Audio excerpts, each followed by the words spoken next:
Le philosophe pythagoricien Platon laissa énigmatiquement entendre qu'il y avait une clé d'or unifiant tous les mystères de l'univers. Cette clé d'or retournera dans le temps et une fois de plus par l'exploration.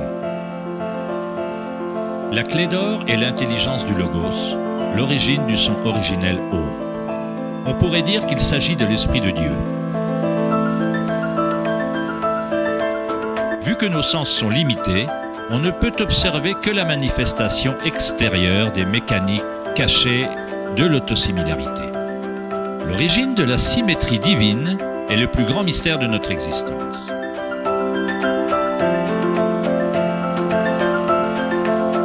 Bon nombre d'éminents penseurs de l'histoire, tels que Pythagore, Kepler, Léonard de Vinci, Tesla et Einstein, approchèrent le seuil du mystère. Einstein dit « Le mystère est la plus belle chose qu'on puisse ressentir. C'est l'origine de tout art et de toute science véritable. Celui qui ne ressent pas cette émotion, qui ne parvient plus à faire une pause pour s'émerveiller et se laisser impressionner, ne vaut pas plus que la mort. Il a les yeux fermés. » Nous sommes comme un enfant entrant dans une énorme bibliothèque pleine de livres en langues différentes. L'enfant sait que quelqu'un doit avoir écrit ces livres. Il ne sait pas comment. Il ne comprend pas les langues dans lesquelles ils sont écrits. L'enfant a la vague impression que ces livres sont arrangés selon un ordre mystérieux, mais il ne sait pas comment. Et c'est d'après moi l'attitude la plus intelligente d'un être humain envers Dieu. On voit un univers arrangé à merveille et obéissant à certaines lois. Nos esprits limités ne parviennent pas à comprendre la force mystérieuse qui déplace les constellations. Chaque scientifique qui approfondit l'univers et chaque mystique qui fait une introspection profonde finit par être confronté à la même chose, la spirale originelle.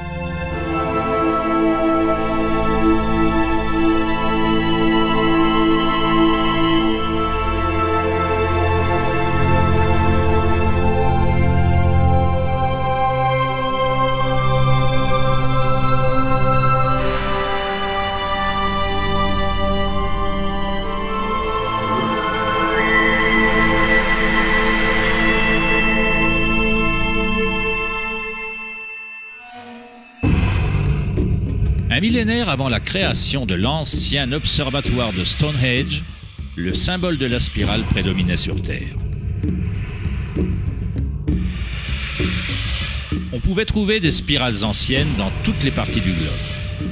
On peut trouver des milliers de spirales anciennes similaires dans toute l'Europe, le Nouveau-Mexique nord-américain, l'Utah, l'Australie, la Chine, la Russie. Dans pratiquement chaque culture indigène sur Terre, les spirales anciennes symbolisent la croissance, le développement et l'énergie cosmique incarnée dans le soleil et dans les cieux. La forme de la spirale se miroite dans le macrocosme de l'immensité de l'univers même. Dans les traditions autochtones, la spirale était le symbole de l'origine énergétique, la mère originelle. Les spirales néolithiques de Newgrange, en Irlande, datent d'il y a 5000 ans.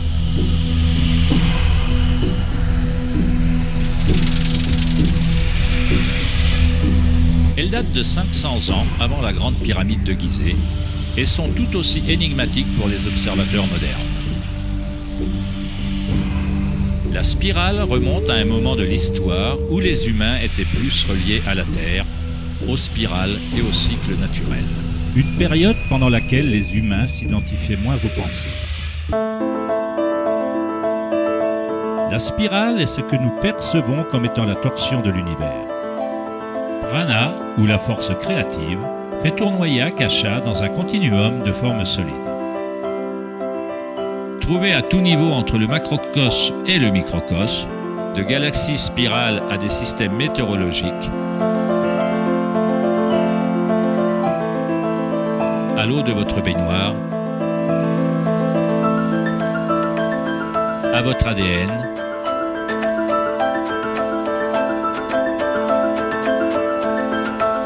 l'expérience directe de votre propre énergie.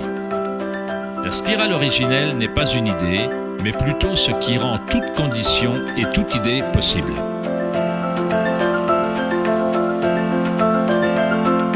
On trouve des types variés de spirales et d'hélices dans le monde naturel. Des escargots, des coraux,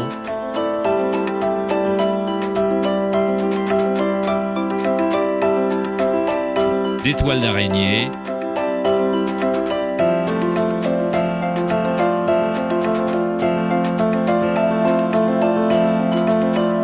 des fossiles,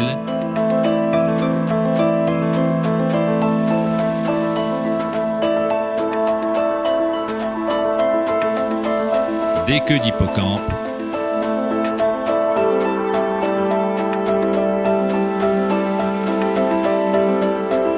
des coquillages. De nombreuses spirales présentes dans la nature peuvent être identifiées comme des spirales logarithmiques ou des spirales de croissance. Plus on s'éloigne du centre, et plus les éléments de la section s'élargissent. Comme le collier de perles d'Indra, les spirales logarithmiques sont similaires à elles-mêmes ou holographiques, si bien que les caractéristiques de chaque élément se reflètent dans le tout. Dans l'ancienne Grèce, il y a 2400 ans, Platon considérait que la proportion géométrique continue était le lien cosmique le plus profond.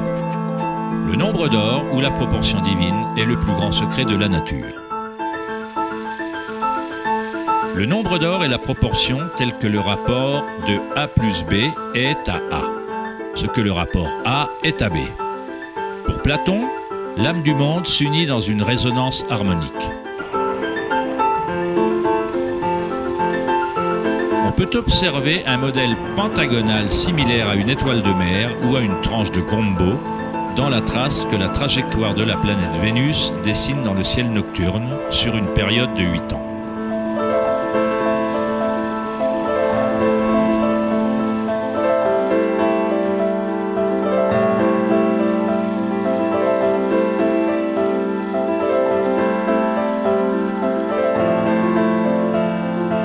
Le monde intelligible de forme au-dessus et le monde visible d'objets matériels en dessous passent par ce principe d'autosimilarité géométrique.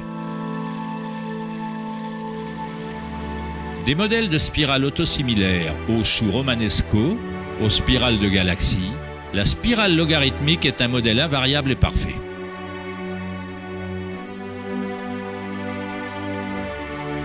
Notre propre Voie lactée a plusieurs bras spiraux qui sont des spirales logarithmiques inclinées à plus ou moins 12 degrés. Plus la spirale est inclinée, plus sa rotation est serrée. Lorsqu'on visionne la croissance d'une plante en accéléré, on constate qu'elle danse selon la spirale de vie.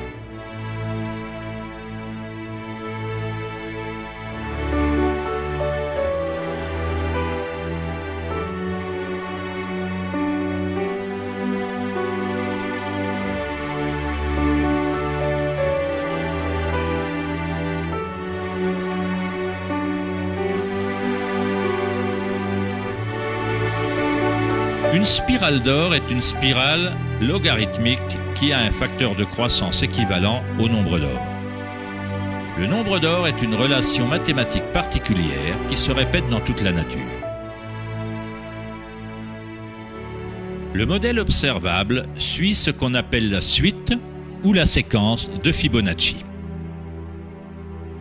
La suite de Fibonacci révèle que chaque terme est la somme des deux nombres précédents. Le mathématicien et astronome allemand Kepler découvrit qu'on peut observer les modèles de spirales autosimilaires dans la manière dont les feuilles sont disposées sur la tige des plantes, ou dans la disposition du fleuron et des pétales des fleurs. Léonard de Vinci observa que l'espacement entre les feuilles suivait souvent des modèles de spirales. On les appelle modèles phyllotaxiques ou modèles d'arrangement des feuilles. On peut voir des arrangements phyllotaxiques dans les nucléotides d'ADN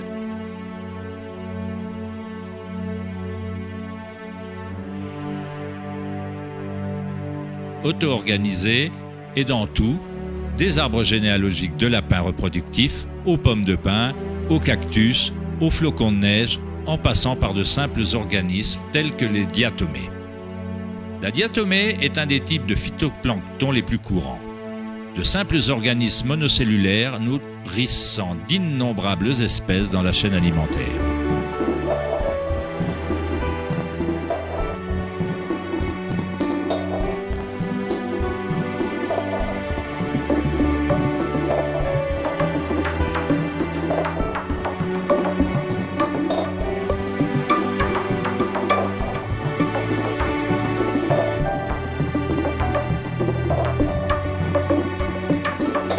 Combien de maths faut-il savoir pour être un tournesol ou une abeille?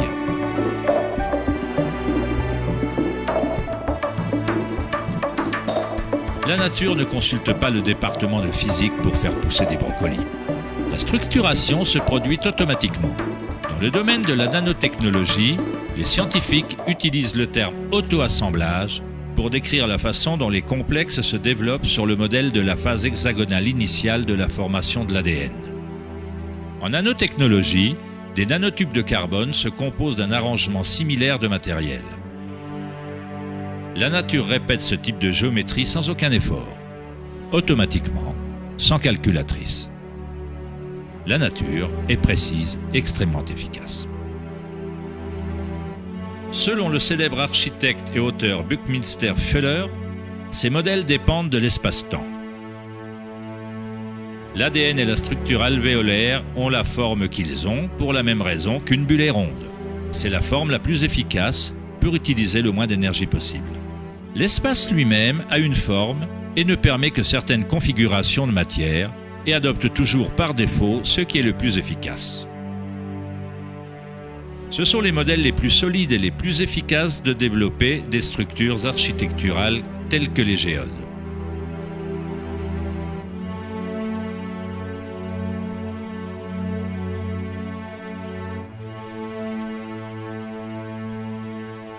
Les modèles de spirales logarithmiques exposent les plantes de façon maximale pour leur pollinisation par les insectes, pour le soleil et la pluie, et leur permettent d'acheminer de l'eau vers leurs racines avec efficacité.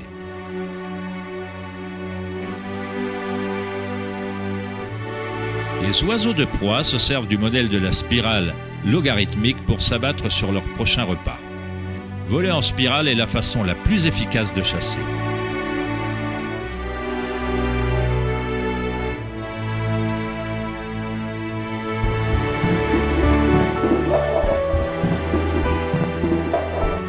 La capacité de matérialiser la spirale de vie d'Akasha, d'Ansan, est liée à la capacité de percevoir la beauté et la symétrie dans la nature.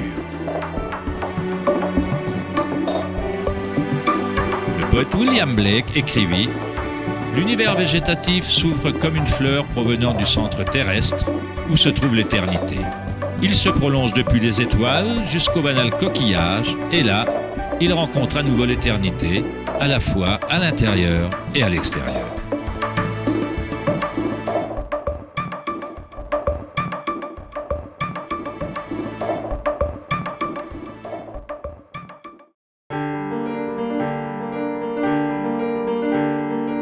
L'étude des modèles de la nature n'est pas une science très courante en Occident, mais en Chine ancienne, elle était connue sous le nom de Li.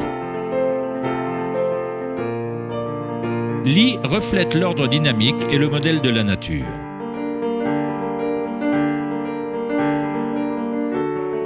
Mais il ne s'agit pas d'un modèle considéré comme quelque chose de statique, de figé ou d'immuable, comme une mosaïque. Il s'agit d'un modèle dynamique présent dans toute chose vivante.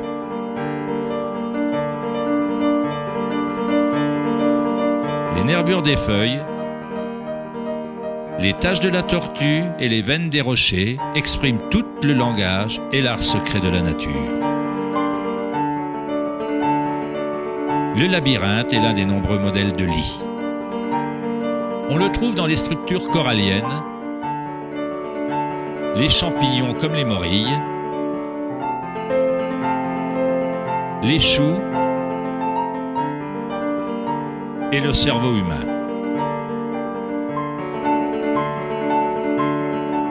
Le modèle cellulaire est un autre modèle courant de la nature. Il y a une myriade de structures cellulaires différentes, mais elles sont toutes ordonnées selon leur raison d'être et leur fonction.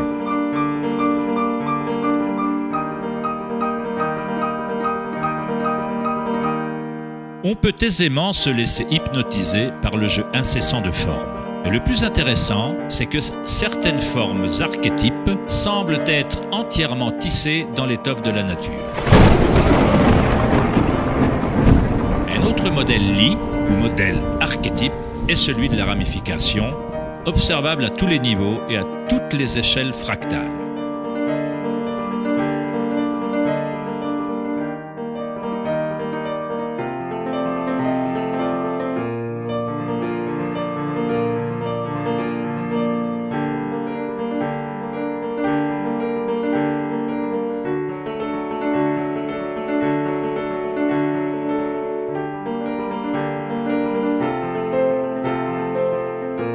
Prenez par exemple l'incroyable image de la simulation produite par un superordinateur appelée simulation du millénaire, montrant la distribution de la matière noire dans l'univers local.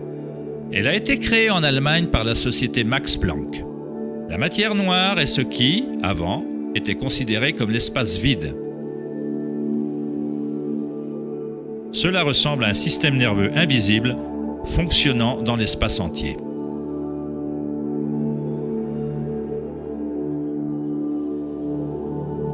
L'univers ressemble littéralement à un cerveau géant.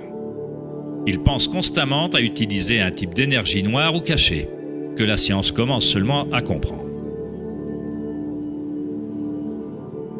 Une énergie inconcevable traverse cet immense réseau, fournissant l'élan nécessaire à l'expansion et à la croissance de l'univers.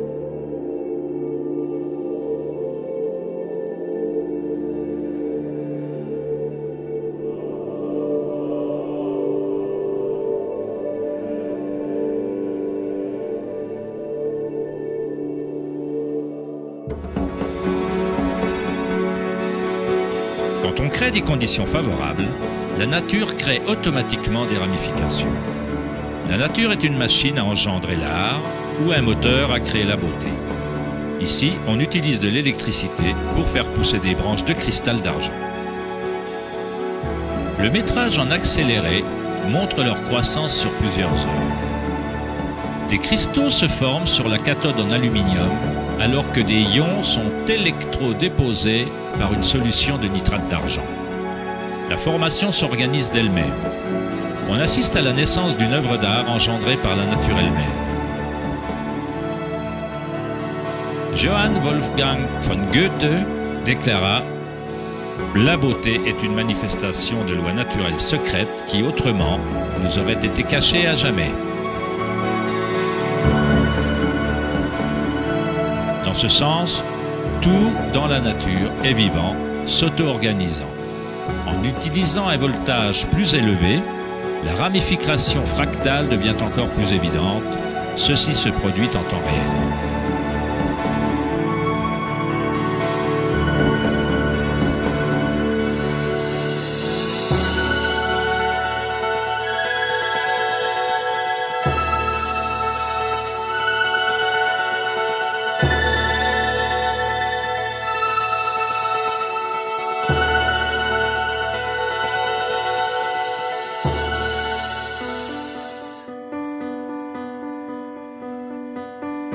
On trouve des structures et des modèles similaires à un arbre dans tout le corps humain. Les systèmes nerveux connus par la médecine occidentale existent, bien entendu. Mais dans la médecine chinoise, ayurvédique et tibétaine, les méridiens énergétiques sont essentiels à la compréhension du fonctionnement du corps. Les nadis, ou les méridiens énergétiques, forment des structures similaires à un arbre. Un examen post-mortem ne révélerait pas les chakras ou les nadis. Cela ne veut pas dire qu'ils n'existent pas. Il faut perfectionner la façon d'observer. On doit d'abord apprendre à calmer son propre esprit. C'est la seule condition pour commencer à observer ces choses par soi-même. En électricité, moins il y a de résistance dans un fil, plus il est conducteur d'énergie. En cultivant la sérénité par la méditation, on crée un état de non-résistance dans le corps. Prana, ou Chi, où l'énergie intérieure est simplement notre vitalité intérieure, ce qu'on ressent quand on amène sa conscience à l'intérieur du corps. Les fils conducteurs subtils qui transportent prana, les nadis, à l'intérieur du corps, peuvent transporter de plus en plus d'énergie curative par les chakras. On renforce ces réseaux de fils en les utilisant, en laissant passer l'énergie. Où que soit l'énergie, ou Chi, elle commencera à circuler et des liens physiques se développeront.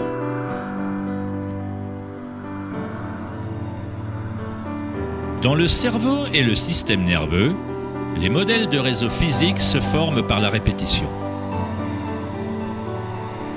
En portant continuellement son attention à l'intérieur et en diminuant la résistance aux associations expérimentées, on augmente sa capacité énergétique.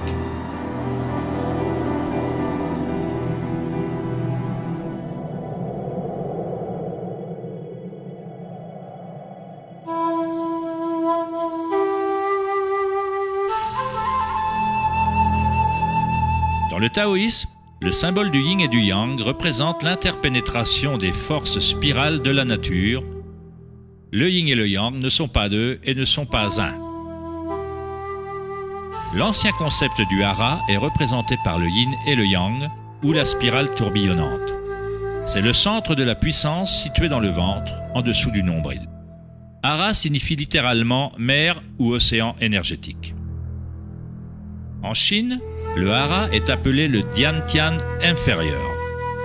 Dans de nombreuses formes d'arts martiaux asiatiques, on considère que le guerrier possédant un puissant hara est imbattable. Dans la tradition samouraï, harakiri, ou seppuku, représentait une forme de suicide. Cela signifie empaler son propre hara de manière à déconnecter le chi ou le canal énergétique.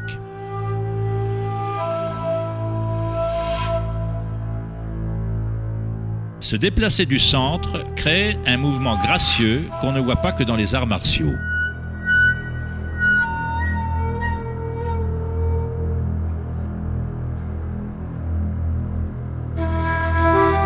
Mais également chez les bons golfeurs et les danseuses du ventre.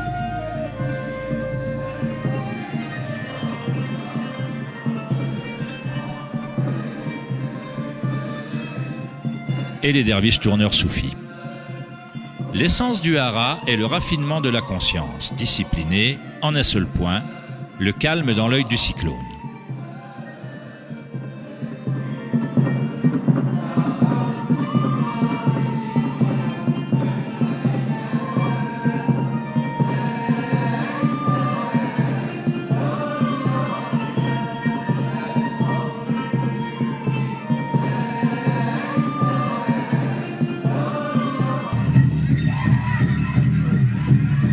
C'est l'intuition reliée à une source énergétique.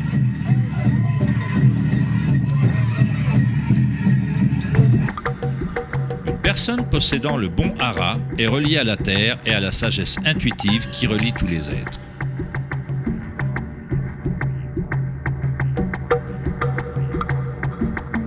Penser avec son ventre, hara del Gandanasai, c'est puiser dans sa sagesse intérieure.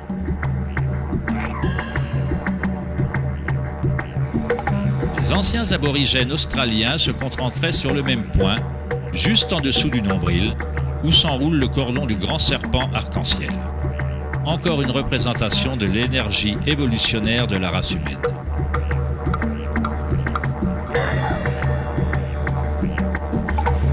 Qu'une nouvelle vie commence dans le hara n'est pas une coïncidence.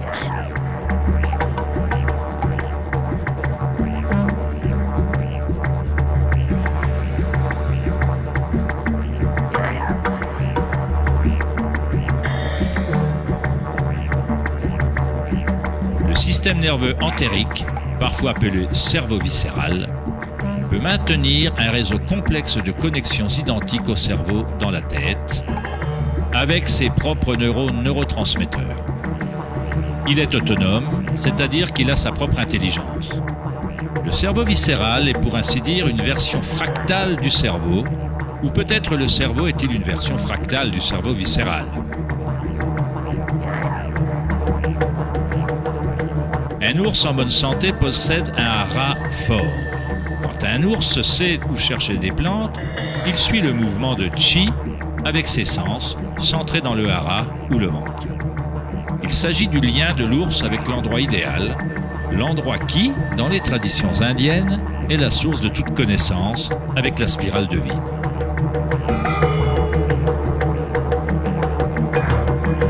Mais comment les peuples anciens connaissaient-ils la spirale, alors que la science moderne commence seulement à reconnaître sa signification ?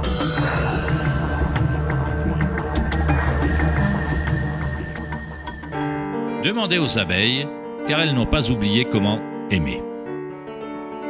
Les abeilles ont un lien particulier avec la source par leur contribution au système symbiotique, en aidant la beauté et la diversité à se propager. Elles relient le macrocosme et le microcosme.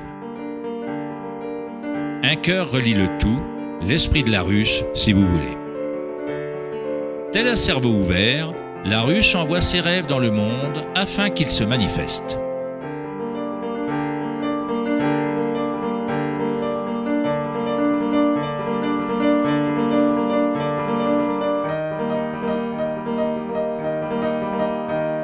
Dans la nature, de nombreuses créatures savent comment agir à l'unisson, se déplacer avec un seul esprit, dans une seule direction.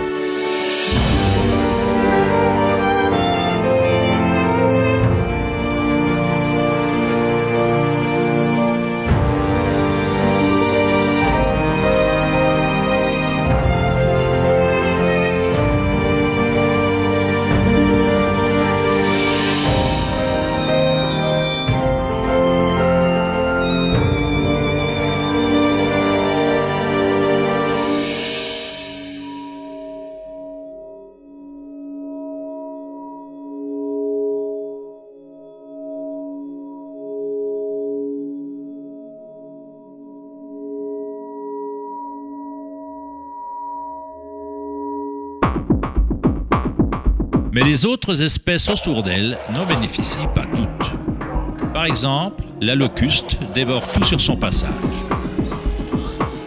Une locuste n'a pas d'autre choix que de se comporter comme une locuste.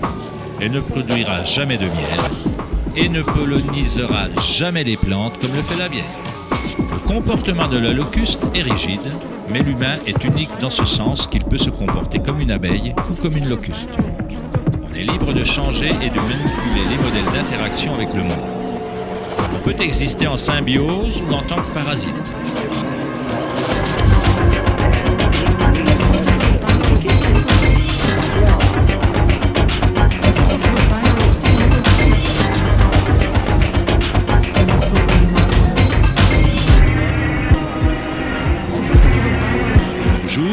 Les humains tentent de comprendre la spirale avec un esprit rationnel, mais sans jamais penser à se relier à la spirale de vie.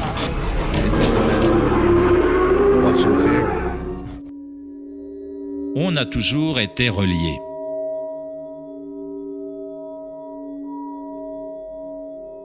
La pensée est ce qui nous a maintenus dans l'illusion d'être différents, d'avoir nos propres identités. La pensée crée la différence. L'expérience de la limitation. Plus on se conforme à la pensée, plus on se déconnecte de la source. Les cultures anciennes, moins axées sur la pensée, s'harmonisaient avec la spirale d'une manière plus directe et plus personnelle que de nos jours. Dans l'Inde ancienne, Kundalini représente l'énergie intérieure remontant l'épine dorsale selon le modèle du serpent ou de l'hélice. En Inde, dans les traditions anciennes du yoga, les mondes intérieurs des gens étaient comparables, à cette époque, à ceux des cultures se concentrant sur le hara. Équilibrer la force de la spirale avec le calme de sa conscience comme témoin, c'est s'aligner avec son plein potentiel évolutionnaire. s'épanouir en un être qui était prédestiné à devenir l'être unique à multiples facettes. Ida, le canal féminin ou lunaire, est relié à l'hémisphère droit du cerveau, et Pingala, le canal masculin ou solaire, est relié à l'hémisphère gauche du cerveau. Quand ces deux canaux s'équilibrent, l'énergie remonte un troisième canal, Sushumna, le long du centre de l'épine dorsale, stimulant les chakras et libérant le plein potentiel évolutionnaire. Chakra, dérivé d'un ancien mot sanskrit, signifie roue énergétique. Kundalini n'est rien moins que la spirale originelle qui fait danser la vie humaine dans l'existence. Il s'agit d'un ordre différent d'énergie que celui qu'on comprend normalement, comme une passerelle entre la matière brute et les énergies les plus subtiles. La passerelle, c'est vous. Kundalini n'est pas une énergie qu'on impose par la volonté, les efforts ou les frictions. C'est comme faire pousser une fleur. Tout ce qu'on peut faire, en bon jardinier, c'est préparer le sol et rendre les conditions propices et laisser la nature prendre son cours. Si on impose à une fleur de s'ouvrir prématurément, on la détruit. Elle pousse avec sa propre intelligence, avec ses propres instructions préorganisées. L'esprit égotique, arrêté sur le monde extérieur, est ce qui empêche d'expérimenter sa vraie nature vibratoire intérieure. Quand la conscience se tourne vers l'intérieur, elle s'assimile aux rayons du soleil et au lotus qui commence à pousser.